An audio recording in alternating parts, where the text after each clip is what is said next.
Oke, jalan-jalan ke Kayu Tangan tidak lupa membeli sepatu dan sandal. Program tamu kita bukan sembarang tayangan karena akan membahas isu yang aktual dan fenomenal. Ketemu lagi di tamu kita, teman-teman UBTV, dan kali ini saya sendiri, saya tidak bersama dengan Mas Ferdi untuk hostnya. Dan minggu ini kita masih akan membahas beberapa hal yang masih aktual atau jadi perbincangan di masyarakat. Jadi kalau kita tahu bahwa pada awal Januari kemarin ada kado bagi masyarakat, yaitu keputusan MK yang memutuskan bahwa presidensial threshold itu menjadi 0%, bukan 20%. Nah, kita akan lihat apakah ini berdampak baik bagi demokrasi kita, terutama bagi partisipasi anak muda untuk di politik.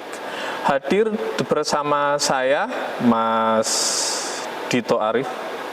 Mas Dito, apa kabar? Alhamdulillah, kabar baik. Ya, Mas Dito ini anak muda yang bukan sembarangan. Jadi Mas Dito ini adalah anggota DPRD Kota Malang untuk hasil pemilu 2024-2009 ya. Wakil Ketua Komisi C dan Ketua Fraksi Nasdem PSI. Jadi kelihatannya kesibukannya cukup banyak, dan setahu saya juga Malang melintang di dunia politik juga sudah cukup lama, mengawali karir dari bawah. Ikut nyalek berapa kali sudah? Sudah 3 kali. 3 kali ini ya? 2014, 19, 2024. Oke. Mas, ini kita langsung aja ya. Jadi Mas Dito, saya panggilnya Mas Dito aja ya. Siap. Gitu ya. Mas Dewan. Jadi Mas Dito, ini kalau saya ingin nanya dulu ya, Mas Dito kan anggota partai, pengurus partai lah. Pengurus partai.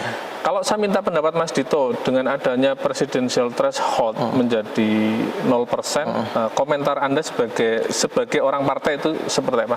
Ya, ini plus minus ya. Jadi dengan putusan MK yang memang ultra petita, kadang-kadang mengagetkan. Jadi tidak disangka-sangka memutuskan suatu hal yang mungkin selama ini berbeda. Karena katanya sudah 20 kali digugat aja. Ya, betul. Gagal. Tiba-tiba ada putusan pasca Pilpres 2024 ya, kemarin. Pasca Pilkada lah kali ini. Dan sebelumnya Pilkada juga membuat putusan yang juga itu menarik ketika itu. Putusan yang untuk ambang batas untuk mengusung calon kepala daerah itu. Artinya 20%, kemudian menjadi 6,5 dan 7,5%. Artinya mengurangi, jadi membuka keran peluang pintu bagi wajah-wajah baru. Meskipun memang kalau kemarin kita melihat agak mepet ya. Jadi kurang bisa maksimal partisipasi dari khususnya anak-anak muda untuk terlibat dalam pilkada. Nah, kaitannya dengan presidensial threshold yang 0%, ini saya kira masih panjang ya, karena masih menunggu pemilu 2029 untuk Pilpres 2029. Dan saya kira nanti saya yakin juga akan ada dinamika, termasuk dari partai politik, termasuk di DPR. Apakah tentunya kan dari putusan MK tersebut mengharuskan ada revisi undang-undang pemilu. Betul, artinya ada revisi undang-undang pemilu menyesuaikan putusan MK. Nah, plusnya adalah ini menjadi kabar baik bagi semua anak putra putri terbaik bangsa kita yang selama punya kapabilitas, jaringan, modal sosial, modal finansial, dan modal politik, memiliki peluang untuk maju dalam kontestasi Pilpres selama diusung oleh partai politik yang terdaftar dalam pemilu 2029 nanti. Ya, artinya kalau tidak terdaftar tidak mungkin, artinya yang terdaftar dalam pemilu 2029 nanti. Nah, artinya kita akan punya banyak pilihan nantinya ketika putusan MK ini betul-betul diaplikasikan dalam undang-undang pemilu dan dilaksanakan oleh penyelenggara pemilu termasuk pemerintah dan DPR. Artinya stok pemimpin di 2029 saya kira akan semakin banyak, semakin bervariatif, masyarakat juga diberikan pilihan yang beragam, bisa menilai kapasitasnya. Di sisi yang lain, sisi mungkin sisi negatif ya, adalah kita bicara pasca pilpres nantinya. Artinya kita ini kan negara yang menganut multi partai, banyak partai politik.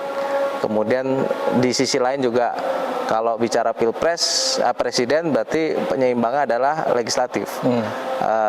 PT juga dihapuskan, parliamentary threshold juga dihapuskan. Jadi di tahun 2029 itu juga 0%. Sehingga partai yang kayak kemarin PSI, kemudian P3 itu meskipun tidak lolos kemarin karena ambang batasnya kan berapa kemarin 4% ya. 4% tidak masuk, sehingga beberapa caleg terpilih akhirnya tidak bisa dilantik. Artinya dengan besok 0%, semua partai juga punya kesempatan. Nah, di sisi lain ketika pilpres nanti 0%, kemudian PT juga 0%, memang dinamikanya akan sangat cair sekali ya. Beda dengan dalam beberapa periode pemilu kita, itu koalisi terbangun berdasarkan usungan capres yang diusung. Nah, sehingga ketika bicara dan pasca pilpres, itu juga ya. pasca pilpres akhirnya ini menjadi kekuatan kekuatan yang ini kekuatan pemenang, kekuatan pemenang pilpres. Nah, itu. Nah, ketika nanti 0% itu akan sangat cair sekali. Dinamika yang yang terjadi sangat mungkin sangat cair sekali. Mungkin akhirnya partai dengan ideologi nasionalis, ideologi Islam atau ini akan campur baur. Kalau sekarang ini kan selain berbasiskan koalisi berdasarkan ideologi juga berbasiskan kepentingan. Nah, itu sisi lain. Bisa jadi nantinya ketika presiden yang terpilih tidak diusung oleh mayoritas partai, tidak memiliki kekuatan yang cukup signifikan di parlemen. Ya, mungkin akhirnya nanti akan ada komunikasi atau berdasarkan kepentingan dan lain sebagainya. Itu yang menurut saya seperti itu. Jadi, dan sebetulnya ini juga memunculkan kemungkinan munculnya partai-partai baru ya. Iya. Artinya bisa jadi sekarang orang bersiap-siap ataupun menata jejaring gitu untuk membuat partai baru karena untuk bisa diusung kan harus melalui partai. Dan sekarang ada kemudahan karena partai itu bisa 0% kan. Dia bisa punya wakil dan nanti bisa mengusung kan. Bisa mengusung gitu loh. Jadi besar kemungkinan 5 tahun ke depan ini kita akan melihat akan ada partai-partai baru bermunculan ya. Partai-partai baru bermunculan gitu. Ya, kelihatannya dengan putusan MK ini baik PT 0% maupun presidensial threshold juga 0% itu akan membuka keran bagi partai-partai baru bermunculan, atau partai yang kemarin tidak lolos PT menjadi trigger juga, menjadi stimulus untuk menyambut 2029 karena sudah tidak berpikir PT lagi nanti. Oke. Dan kalau boleh tahu, walaupun ini mungkin masih terlalu dini ya, sebetulnya kayak partai-partai yang sekarang eksis itu menyikapinya seperti apa sih? Kalau mungkin tataran saat ini masih tataran di DPP ya, DPP partai masing-masing. Di Nasdem sendiri belum sejauh itu melakukan kajian, tetapi dalam beberapa kesempatan kebetulan Ketua Komisi 2 DPR RI itu juga dari Partai Nasdem, Mas Rifki Nizami Karsayuda, itu menyampaikan memang ini ya suatu hal yang memang ya sama yang saya sampaikan, ini plus minus, ada plus dan minusnya. Tapi ketika ini putusan MK ini sudah didok, tentunya idealnya memang harus segera dilaksanakan dengan tentunya nanti melakukan revisi terhadap undang-undang pemilu. Oh gitu ya. Jadi memang ini mungkin akan ada partai-partai baru karena syarat untuk menjadi calon presiden kan dia harus melalui partai kan. Ya, betul. Jadi bisa jadi orang itu ingin punya kendaraan sendiri kan, gitu. Ingin punya kendaraan sendiri. Karena kalau tidak punya kendaraan kan kadang susah juga gitu. Ya, betul. Nah, kalau ini saya juga ingin nanya nih masih dari sisi partai. Sebetulnya keputusan MK ini kalau bagi partai politik yang sudah existing sekarang, yang sudah masuk parlemen lah sekarang ini, sebetulnya ini menggembirakan atau enggak sih? Kalau tadi kan ada plus minusnya gitu. Ya. Mungkin ini ya pandangan saya sebagai kader partai secara pribadi ya, artinya sebagai orang partai lah. Ya, orang partai sebetulnya ini angin segar juga bagi kami di Partai Nasdem ya. Dengan putusan 0% ini berarti kader terbaik dari Partai Nasdem bisa kita usung. Kader dari setiap parpol ya, termasuk kader, dari artinya kader terbaik dari Partai Nasdem bisa kita usung. Ataupun mungkin kita bisa melihat pasca pilkada banyak kepala daerah saya kira yang berprestasi. Nanti kita akan melihat rekam jejaknya pasca pilkada kemarin terpilih, dilantik, dan kemudian kurang lebih 4 tahunan ya kita bisa melihat rekam jejak mana yang kemudian memiliki kepemimpinan, kapabilitas dan kinerja yang baik ketika memimpin daerahnya. Itu juga bisa menjadi ibaratnya ini kontes ya, showing bagi kepala daerah untuk nanti kita lihat mana yang kira-kira bisa dimunculkan gitu ya, menjadi kandidat calon presiden di 2029. Saya kira itu menjadi ya cukup panjang ya, masih ada 4 tahun ini, baik dari kader internal maupun kalau kepala daerah yang ada atau mungkin tokoh-tokoh di luar politik juga saya pikir masih sangat memungkinkan untuk muncul, untuk diusung ya. Jadi sebagai parpol pun sebetulnya ini angin segar juga ya, walaupun ya tetap ada sisi plus minusnya ya keputusan MK ini. Nah, kalau misalnya ini kan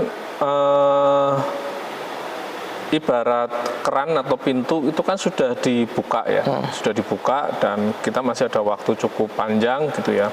Nah, saya ingin tahu sebetulnya, so far sebetulnya kalau kemarin kan waktu Pilpres, Pileg itu kan salah satu tema yang sering menjadi campaign itu adalah besarnya partisipasi pemilih mula ya, pemilih muda gitu ya. Dan kita juga isu-isu mengenai politisi muda, pemimpin muda itu juga cukup banyak gitu ya. Nah, kalau dalam pandangan Mas Dito sendiri sebetulnya sampai sekarang itu partisipasi anak muda itu sebetulnya tinggi, rendah, atau bagaimana? Karena di sisi lain kita juga sering mendengar anak muda itu apatis loh, apolitis loh. Gitu. Ya, sebagai pemilih atau sebagai politisi? Sebagai politisi. Oke. Anda melihatnya benar nggak sih pernyataan-pernyataan itu, misalnya Anda lihat misalnya apakah benar sih ada banyak partisipasi anak muda di dunia politik? Saya pikir melihat kemarin di pemilu 2024 banyak sekali anak-anak muda yang kemudian mendaftarkan diri, mencalonkan diri menjadi calon anggota legislatif ya. Artinya kami dari partai politik kan menyadari bahwa segmen anak muda ini mau baik itu kelompok milenial, Gen Z itu mungkin hampir 60% ya, 56 sampai 58% ceruknya untuk menjadi segmentasi pemilih, sehingga tentunya calon-calon legislatif yang muda juga harus kita siapkan, termasuk di partai kami di Nasdem. Nah, namun tentunya kan partisipasi anak muda dengan jumlah keterpilihannya ketika pemilu itu kan seringkali tidak berbanding lurus. Artinya gitu ya. Ketika kita bicara momen elektoral pemilihan, baik di pemilu legislatif maupun pilkada, banyak hal yang itu kemudian harus dipersiapkan. Tidak serta-merta muda kemudian otomatis dipilih, kan gitu. Dalam politik ada hukum besinya. Orang akan dipilih bila itu disukai, orang akan disukai itu bila dia dikenal, kan begitu.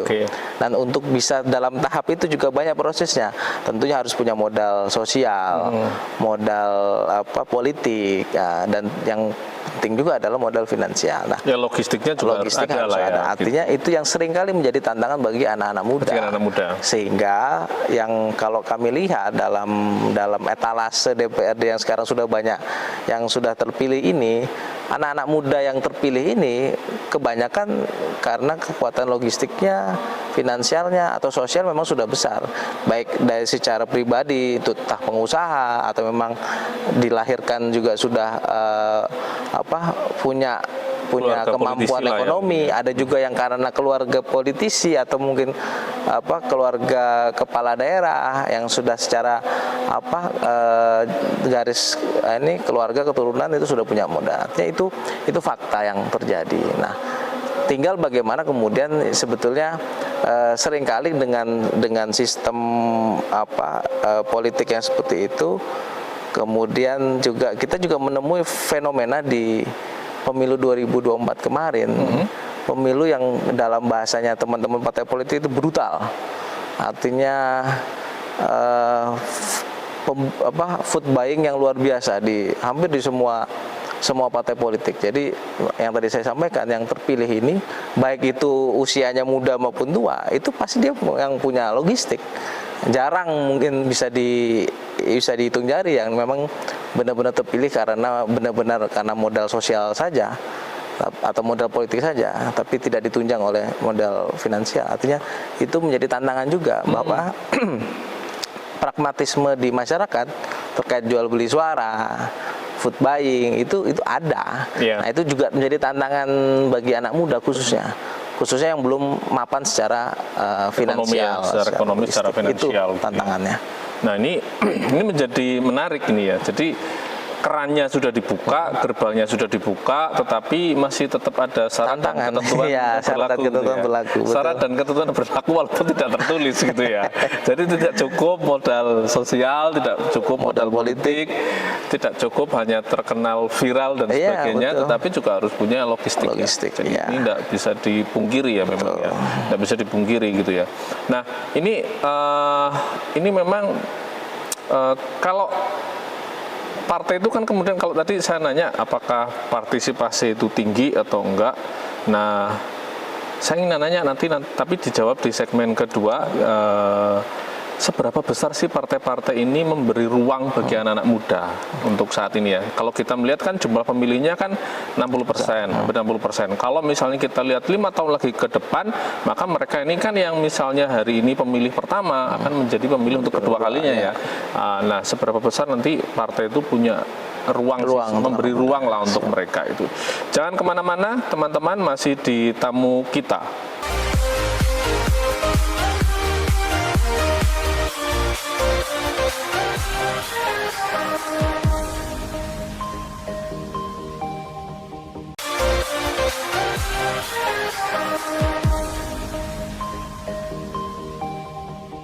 Masih di tamu kita dan saya masih bersama Mas Dito, Wakil Ketua Komisi C dan Ketua Fraksi Nasdem PSI DPRD Kota Malang.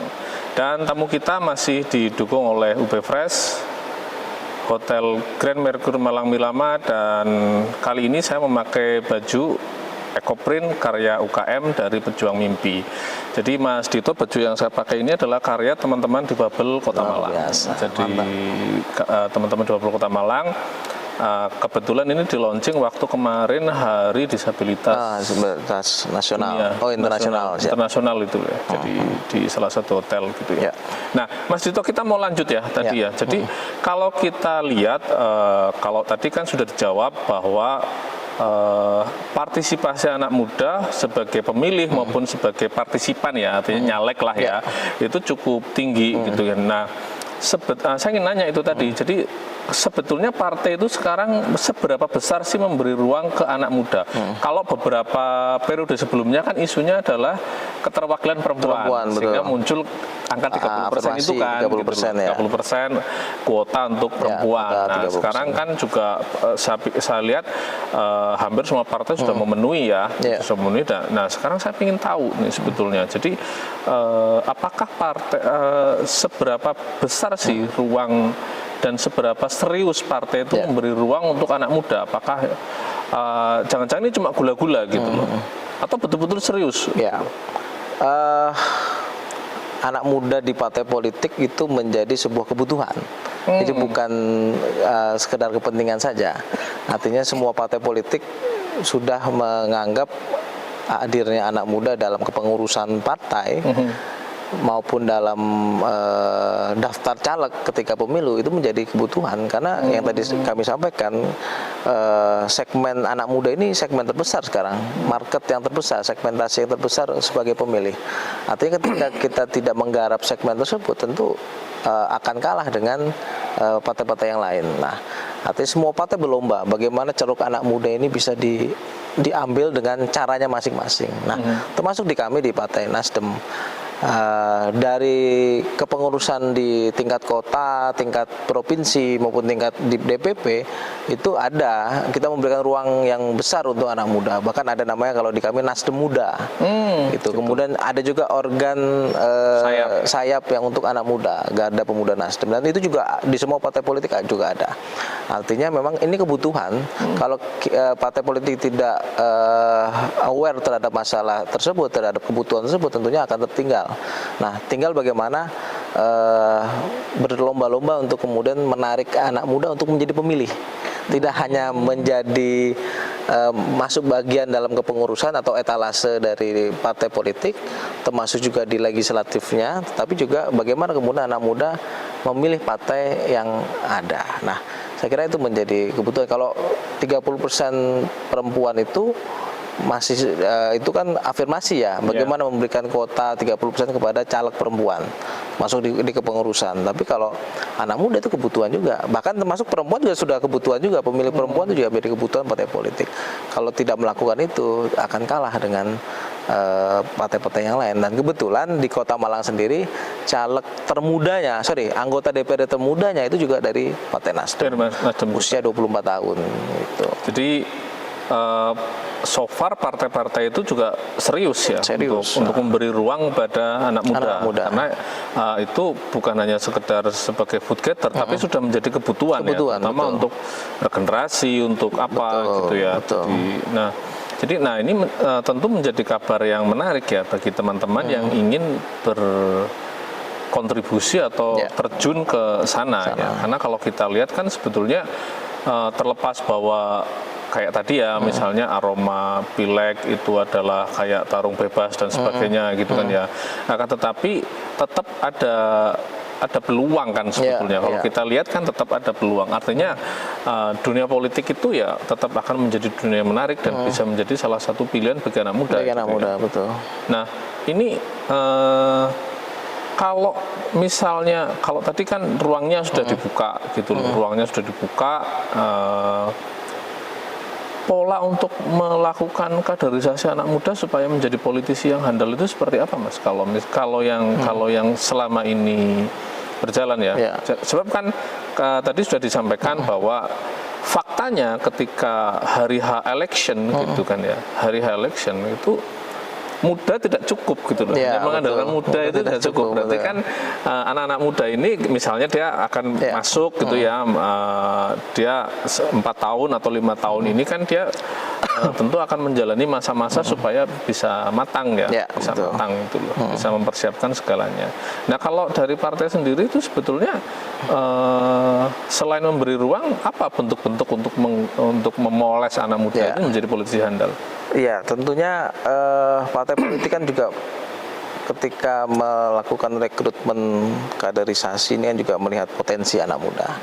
Artinya anak muda sebagai segmentasi pemilih, juga sebagai bagian dari partai politik, juga bisa menjadi bagian dari food getter. Nah, artinya saya mungkin bisa jadi contoh kasus ya. Saya yang bukan siapa-siapa di Malang, dari usia muda sudah masuk partai politik. Saya berangkat dari membantu calon anggota legislatif. Nah, saya kira itu pola-pola pekaderan seperti itu juga banyak terjadi, tidak hanya hampir di semua partai. Ya, istilahnya mungkin dia magang dulu gitu ya. Magang dulu, membantu kandidat yang maju dalam pemilu legislatif maupun di pilkada.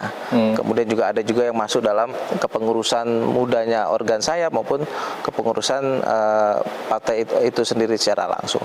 Di situ kan terlihat kinerjanya, sepak terjangnya, jaringannya Nah, dari partai politik paling apa yang kita bisa mengarahkan kepada bagaimana anak-anak muda ini belajar dulu, kemudian memainkan isu-isu strategis yang bisa disampaikan kepada segmentasi anak muda, termasuk masyarakat secara umum. Artinya kemudian memang secara kompetensi, kapasitas layak masuk dalam daftar caleg, nah, itu juga menjadi bagian proses itu. Sehingga ketika ketika mereka nanti matang, mereka sudah siap juga. Nanti kan butuh waktu juga, tidak bisa yang bagus itu kan anak muda masuk itu berproses, tidak instan. Seringkali juga ketika yang dilakukan adalah hanya mengandalkan finansial atau logistik bagi anak muda, ketika terpilih dia tidak banyak melakukan apa-apa.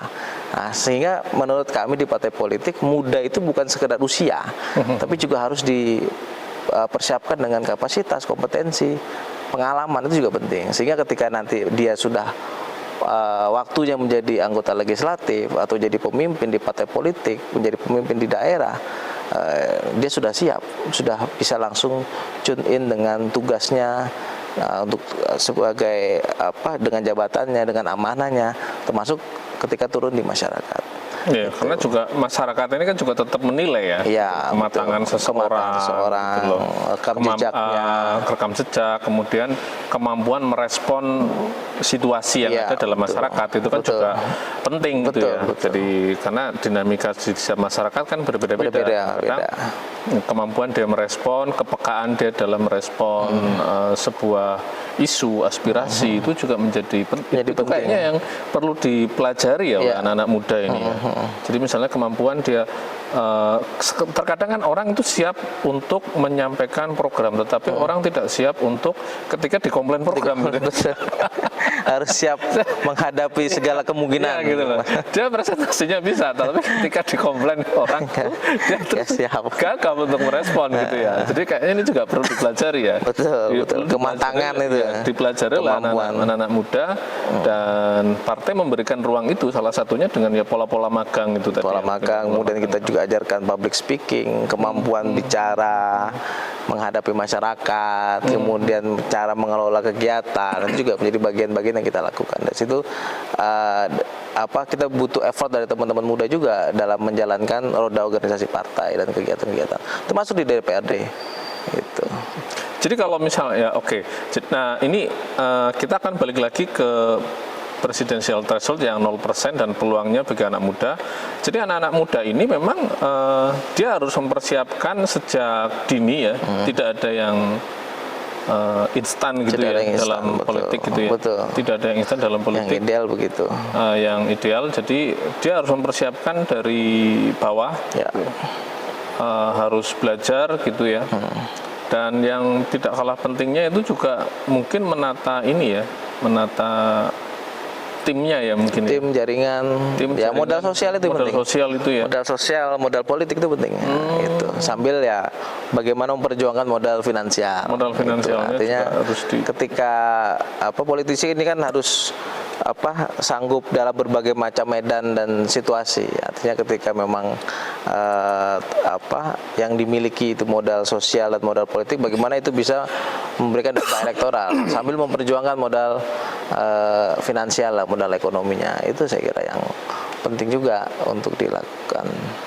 Dan kalau misalnya itu dilakukan, besar kemungkinan dia memang punya talenta ya ke arah sana ya. Ya, sambil nanti juga kita kan juga melihat sistem pemilu kita, karena kan juga ada opsi untuk menjadi pemilunya proporsional terbuka atau bahkan tertutup, nomor urut kembali.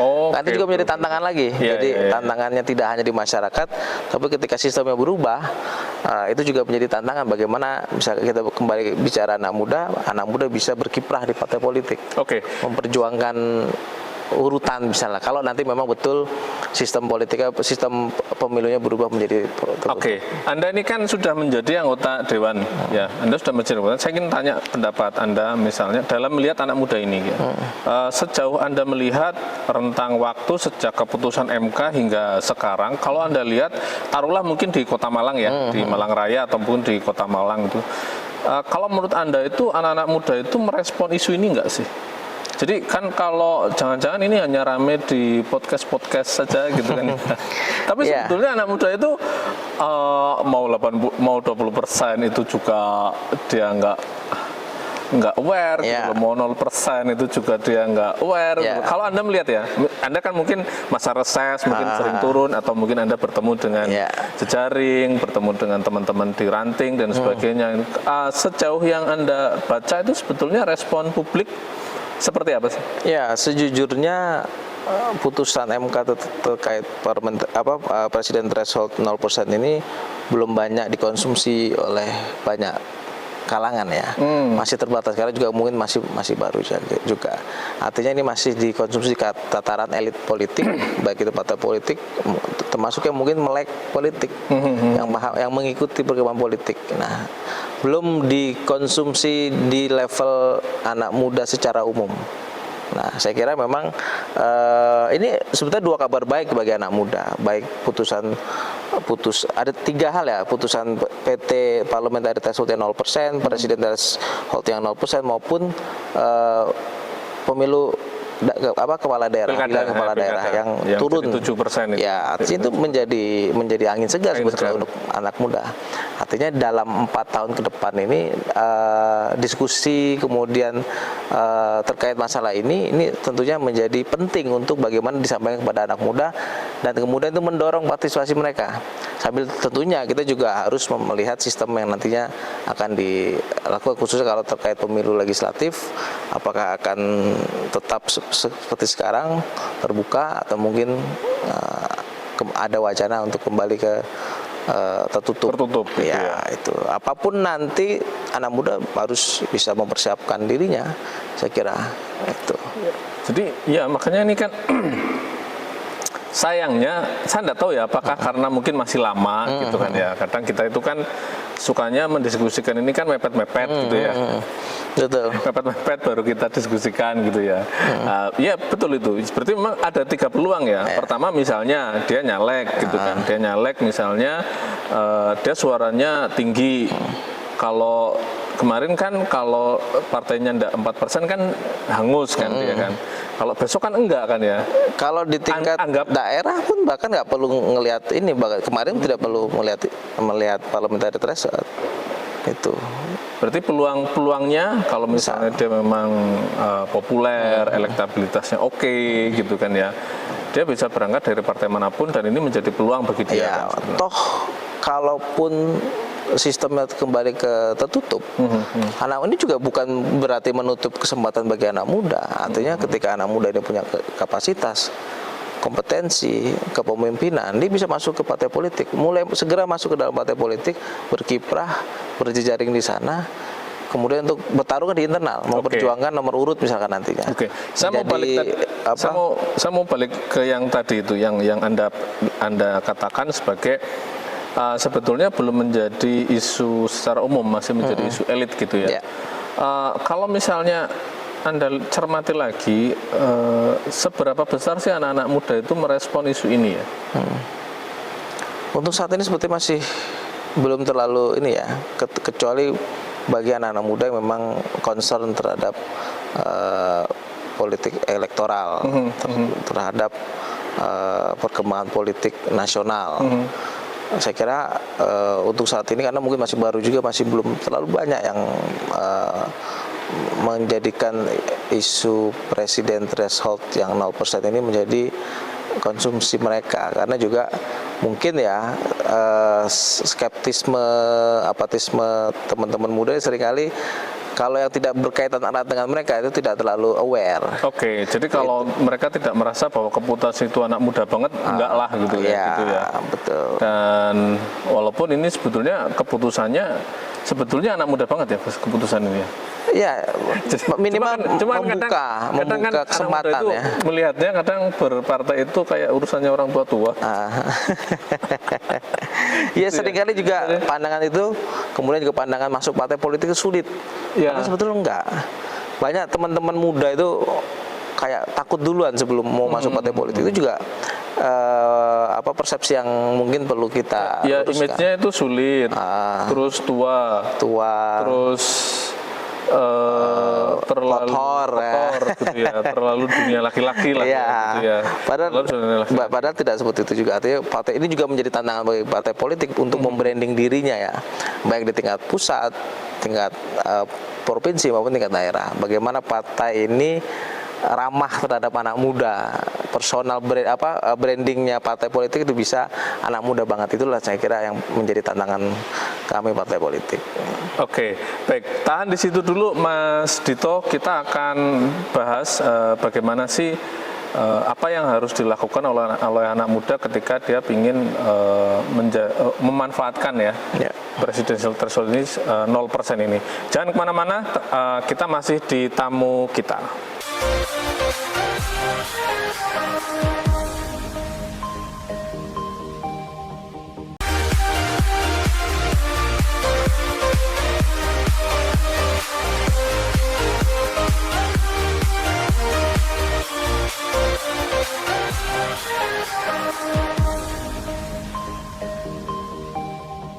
Oke, jumpa lagi dengan saya dan kita masih di tamu kita.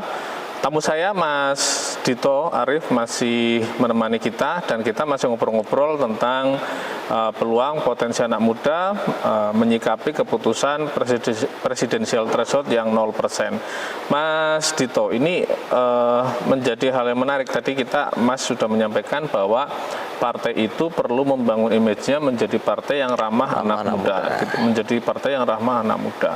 Nah, sebetulnya saya ingin tahu Mas, kalau misalnya anak muda ini, dan tadi saya sudah menanyakan bahwa sebenarnya anak muda itu merespon isu ini enggak sih gitu ya. Kalau mungkin masih belum merespon, bisa jadi karena mereka juga berpikir ini masih terlalu jauh ya kali ya untuk mereka ya.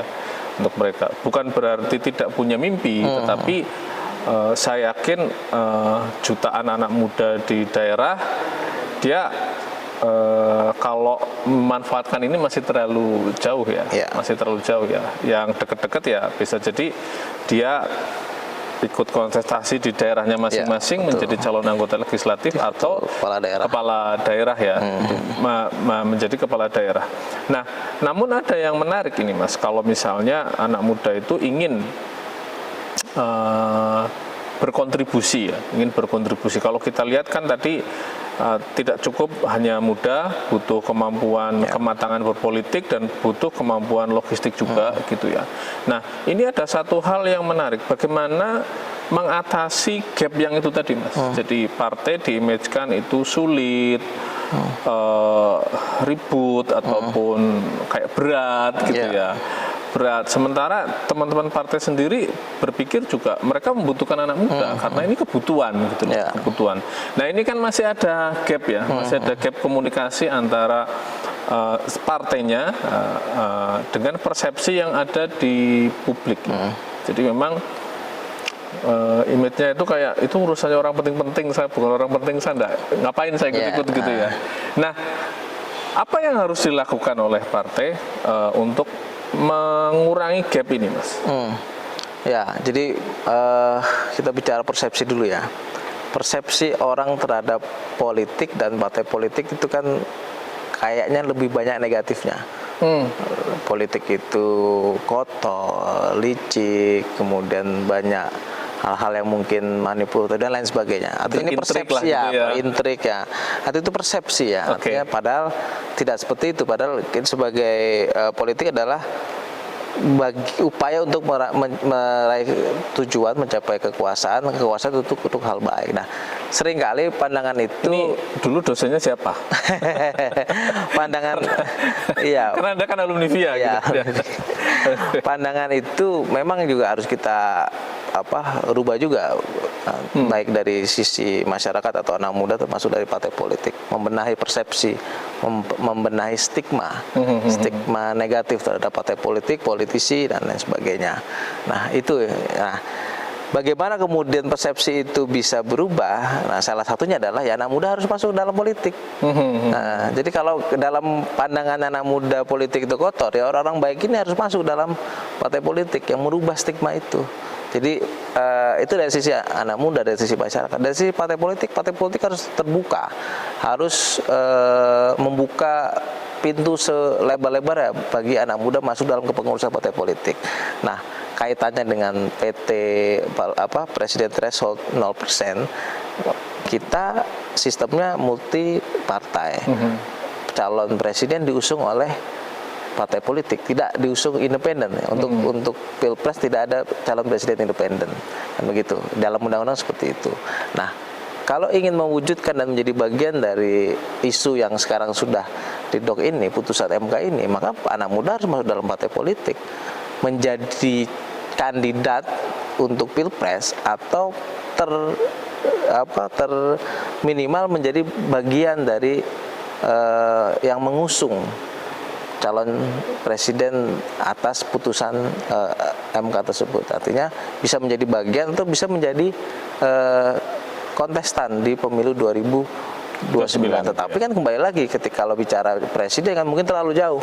Yang terdekat ada di daerah, legislatif daerah atau kepala daerah, itu yang terdekat. Artinya ini menjadi angin segar dalam 4 tahun ke depan ini baik masyarakat, anak muda maupun partai politik ini sama-sama membuka kesempatan untuk masuk ke partai politik, dan partai politik membuka diri untuk masuk, anak muda bisa masuk dan menjadi bagian penting dari partai politik.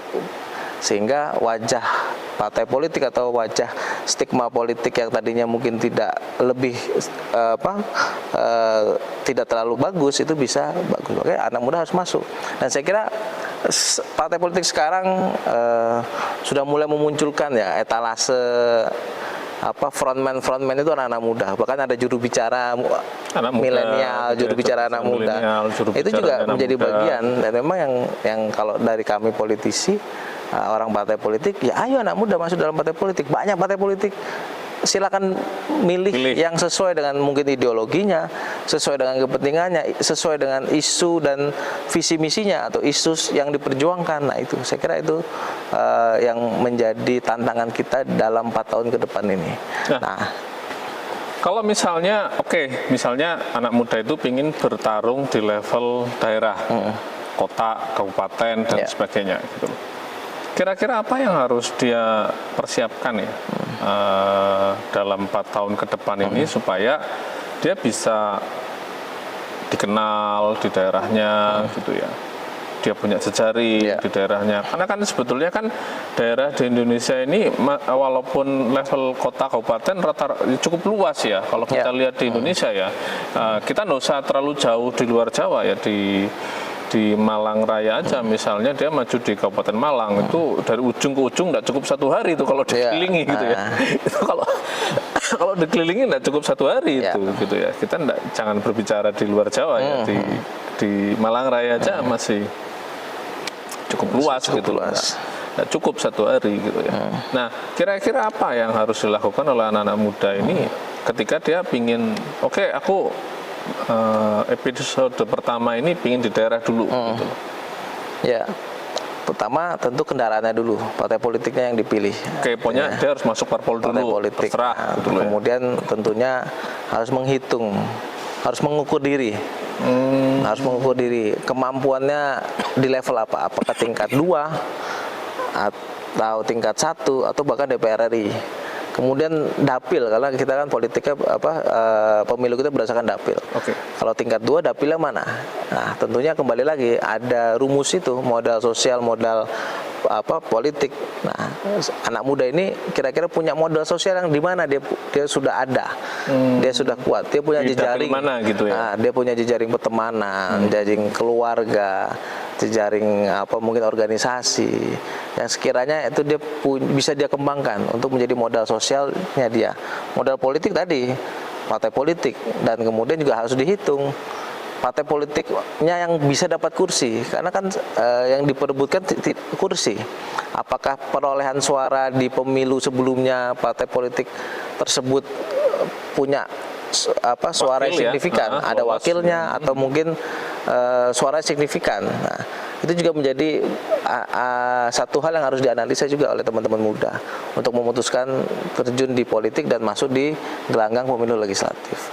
Dan tentunya kemampuan diri juga, bagaimana membranding dirinya, menyiapkan isu yang dibawa dalam kampanye, kemudian juga bagaimana menyiapkan jaringannya untuk memenangkan dan menggalang dukungan suara, dan terakhir menyiapkan juga tentunya kekuatan finansial itu untuk membiayai proses politik. Ini kan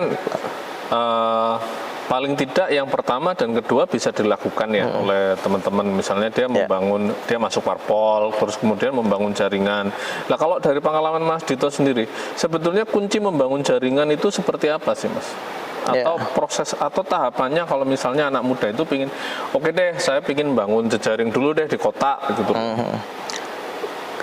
Anak muda yang paling bisa dilakukan di awal tentu membangun jaringan sosial ya, dan jaringan politik. Kalau jaringan politik dengan partai politiknya, dengan kendaraan. Kalau jaringan sosial bisa dimulai dengan kekerabatan keluarga, pertemanan, itu dimulai. Kemudian tentunya ketika melakukan kegiatan yang kaitannya dengan bagaimana supaya modal sosial dia besar, tentu dibutuhkan juga kemampuan untuk bagaimana berkomunikasi dengan baik dengan masyarakat. Nah, itu dibutuhkan kemampuan itu. Dia bisa melihat apa yang dibutuhkan masyarakat, bisa menangkap apa yang diinginkan masyarakat, bisa diterima oleh masyarakat. Nah, ketika dia bisa melakukan itu sudah bisa menjadi awal yang baik untuk menggalang dukungan. Ketika dia bisa diterima, dia bisa disukai, maka langkah untuk kemudian dia dipilih itu akan semakin besar. Peluang untuk dia dipilih akan semakin besar. Masyarakat bisa suka atau mengenal dari mungkin branding dirinya melalui media sosial atau mungkin media ruang atau melalui isu yang diperjuangkan. Nah, politik gagasan itu juga penting bagi anak muda. Dikala banyak orang-orang tua atau politisi yang senior mungkin lebih ke pragmatis. Nah, politik gagasan saya kira penting. Contoh saya kemarin memainkan dua isu yang saya bawa, isu LGBT dan isu terkait lingkungan. Itu menjadi isu yang cukup lumayan kemarin kita bisa kapitalisasi sesuai dengan dapil, sesuai dengan karakteristik masyarakatnya. Itu yang kemarin, dan teman-teman muda juga bisa melakukan itu. Misalkan dia bisa dari gagasan-gagasan dulu politik yang gagasan konsisten dia suarakan. Betul. Misalkan dia mau menyalonkan di daerah pedesaan Kabupaten Malang misalkan, dia bisa bicara tentang isu pertanian, isu ketahanan pangan, isu UMKM, isu-isu yang saya kira relate dengan kebutuhan masyarakat. Itu saya kira hal-hal seperti itu yang bisa dilakukan oleh anak muda dikala politisi senior mungkin abai dalam melakukan hal tersebut. Nah, ini ada satu hal yang menarik lagi Mas. Jadi kalau tadi itu sudah terjawab, ini kan ada satu hal yang menarik lagi. Terkadang orang itu populer tapi kok dia tidak terpilih gitu.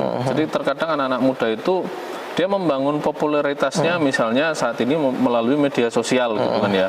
Tetapi kemudian elektoralnya itu kecil gitu ya. Nah ini apa yang harus dilakukan supaya antara popularitas dengan elektabilitas itu juga linear gitu loh. Karena kan karena saat ini ya kalau saya lihat itu anak-anak muda yang dia bangun memang populer, masih fasenya masih popularitas. Misalnya kita lihat kadang dia tahun lalu bukan siapa-siapa, tiba-tiba tahun ini jadi viral sekali, itu populer, dikenal di mana-mana gitu kan ya. Nah, tetapi sebetulnya kalau dihitung elektabilitasnya masih kurang menjanjikan gitu. Jadi kembali ke yang saya sampaikan di awal, ada rumus hukum besi dalam politik. Orang dipilih itu kalau dia disukai, orang disukai kalau dikenal.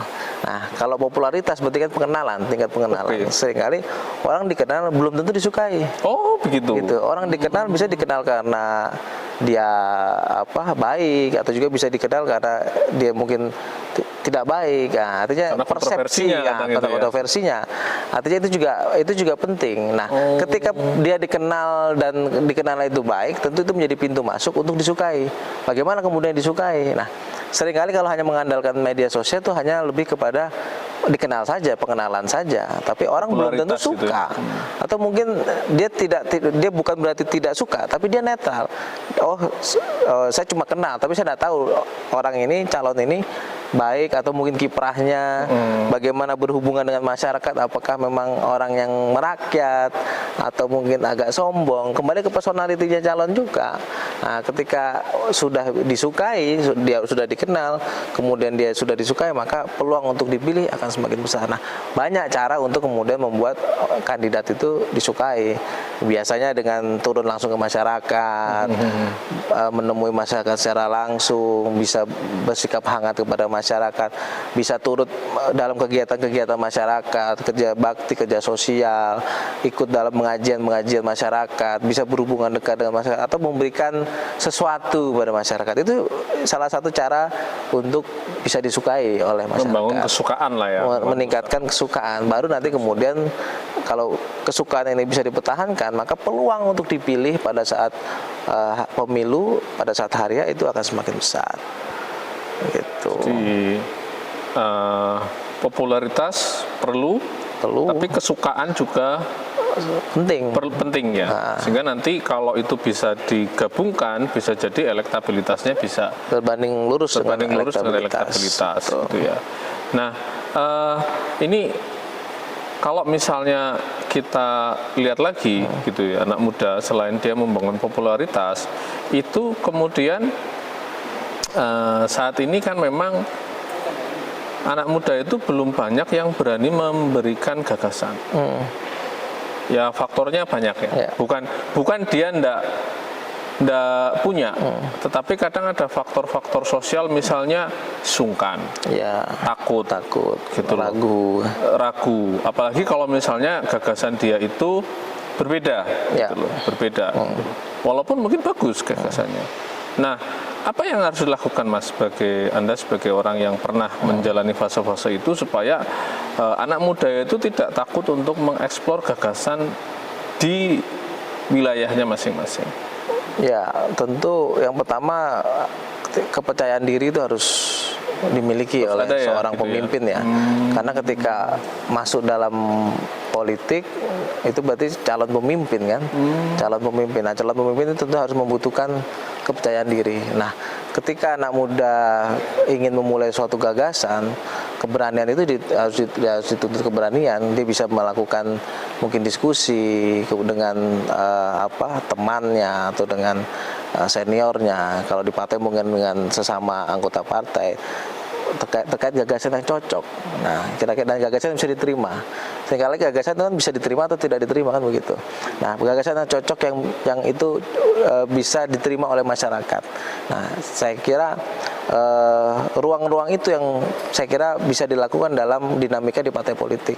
Bagaimana juga partai politik memberikan arahan, pendampingan terhadap caleg-caleg muda, terhadap kader-kader muda terkait gagasan-gagasan yang ingin disampaikan kepada masyarakat. Itu saya kira yang bisa dilakukan. Ya. Jadi karena ini juga penting ya, politik gagasan. Ya, bagaimana? Cuma memang kita melihatnya kan memang faktanya gitu. Kadang kenapa kamu tidak menyampaikan gagasan? Saya sungkan itu sama itu gitu loh. Saya takut gitu kan gitu loh. Nah, ini kayaknya memang menjadi salah satu kendala bagi anak muda. Gitu. Nah, teman-teman sekalian, tidak terasa kita hampir 60 menit dan kayaknya tidak cukup ini Mas kalau kita berbicara tentang peluang anak muda untuk berpolitik. Tetapi ada hal yang menarik disampaikan oleh Mas Dito. Pertama, bahwa anak muda itu dia tidak cukup hanya popularitas, tapi kalau mau terjun di politik dia juga membutuhkan elektabilitas, harus memiliki gagasan, dan memang harus memiliki kendaraan dan logistik gitu ya Mas. Nah, ini penting. Jadi presidensial threshold 0%, parliamentary threshold 0%, dan ambang batas dukungan pilkada ya 7%, ini menjadi angin segar bagi anak muda yang bisa dimanfaatkan. Masih ada waktu 4 tahun lebih untuk membangunnya. Mas Dito, saya terima kasih ya sudah hadir di tamu kita. Baik teman-teman, terima kasih atas waktunya. Terima kasih untuk UB Fresh, terima kasih untuk Gramer Kumalang Mirama, dan terima kasih untuk Ekoprint dari Pejuang Mimpi. Sampai ketemu di episode berikutnya, tetap di tamu kita.